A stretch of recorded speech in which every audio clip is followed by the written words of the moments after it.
Welcome to my channel. I am your narrator, and you can call me Ahi, which is the Taino word for pepper. This channel will be narrating stories, mostly duppy ones from Jamaica.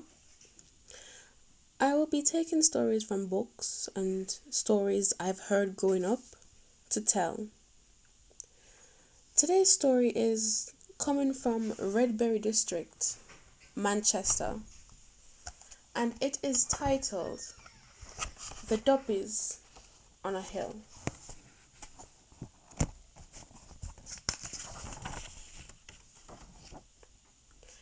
My name is Martha Turbett, and I live with my parents on Acre Street in Porous, Manchester, Jamaica.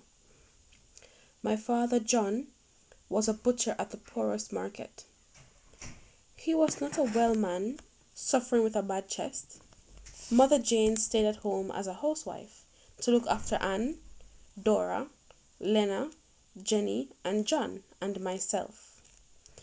At the age of 17, I was a higgler and I travelled every day to Mandeville Market to sell fruit and farm produce. This particular time, I arrived home late from a long day to find that Mother had already cooked. Everybody had eaten, but nothing was left for me. Mother was like that.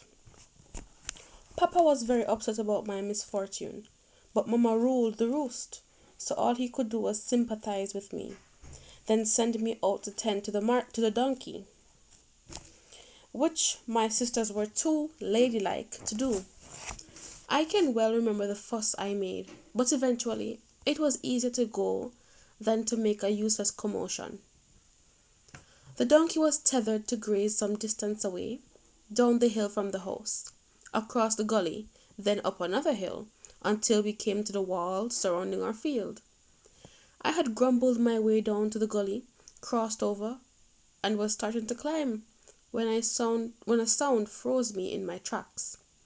I stood, quite fixed to the spot, as my eyes and ears strained into the dark night for a clue as to the cause.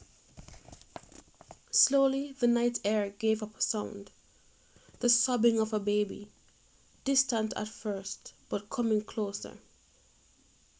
I wonder who left this a pitney out here so late. I searched around as best as I could in the darkness, but no sign of a baby.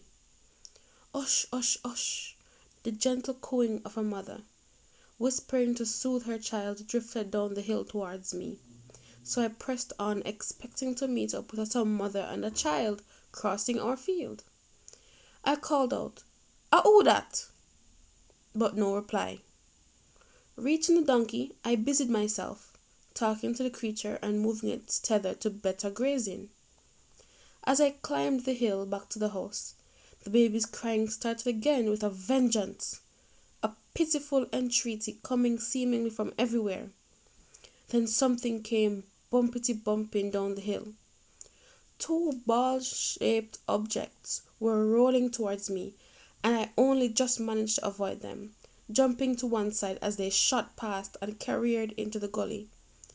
To my horror, I realized that the balls were in fact the heads of two large-eyed infants, uttering most mournful cries of anguish.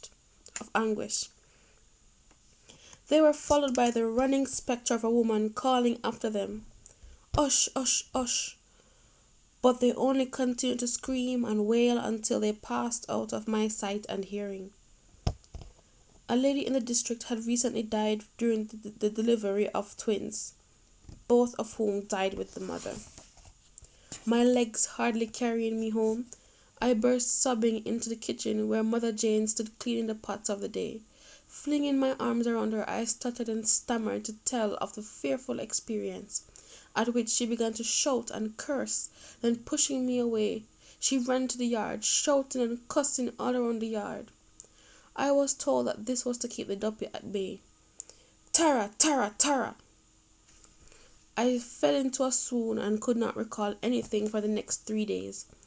Papa telling me later that my fear had thrown me into a fit, with locked jaw and foaming at the mouth. Father had treated me by boiling up cobwebs, feeding the juice to me with a spoon, but it was many days before I returned to my normal self. Some months later, returning home from the market, I was promptly asked to tend to our donkey. In view of my previous experience, I was more reluctant than ever to go.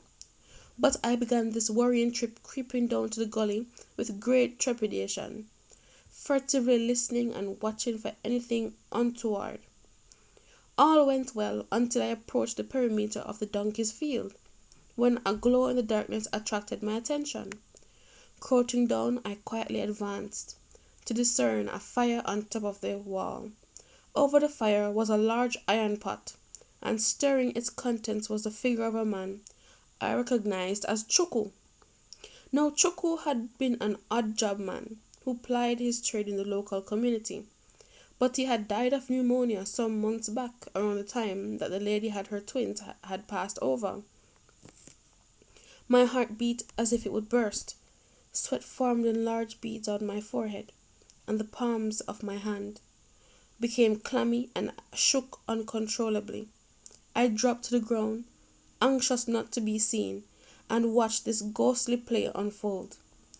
From the other side of the wall, a lady appeared, carrying 2 picnics in her arms. Placing her babies on the wall, she climbed up beside them, retrieved her young ones, and placed one on each breast to feed. Chuku smiled and ladled out the stew. The smell of duppy mossa wafting over to my nostrils as I lay shaking on the ground. Pulling myself together, I edged backward to crawl halfway down the hill, where I sprang up to run like fire, never looking back until I reached the safety of our yard. Mama and Papa listened yet again as I told my unbelievable story, but once more, before I could finish, Mother Jane was stamping around the house, shouting and cussing enough to arouse the whole district. The poor donkey was not moved that night, and when Papa went to tend it, in daylight of course, the poor creature had grown a film over both eyes. Until his dying day, John blamed the Duppies for his affliction to his animal. I survived, but never went onto the donkey's hill again at night. So that's the story for today. Well, comment down below if you like the story, or if you have a story you would like me to share. Once again, I am your narrator, Ahi. Thank you for listening. And like, share, and subscribe. Come again.